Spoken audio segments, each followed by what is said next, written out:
కవి పొత్తూరి సీతారామరాజు రైతు గురించి రాసిన కవిత అతడు కాడి దించేసి వెళ్ళిపోయాడు.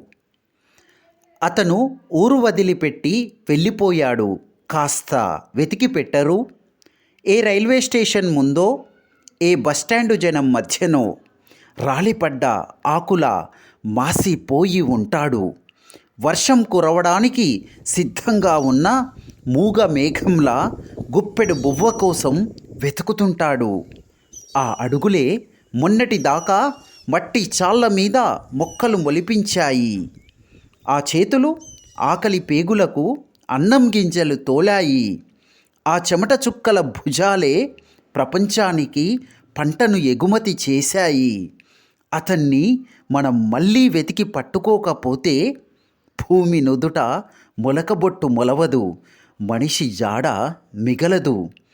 బతుకు పొలాల్లో ఆకలి పూలు పూయించే అతన్ని వెతకండి. బతుకు పైరు ఎండకముందే మెతుకు గింజలు కోయడానికి కొడవలి అందిద్దాం.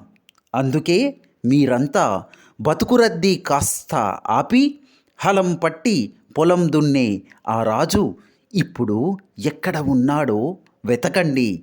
మళ్ళీ అతన్ని ఆకుపచ్చని పొలాల్లో దిగబెట్టి వద్దాం. ఆకలి పేగులను అనాథలుగా చేయొద్దని బతిమాలుకుందాం.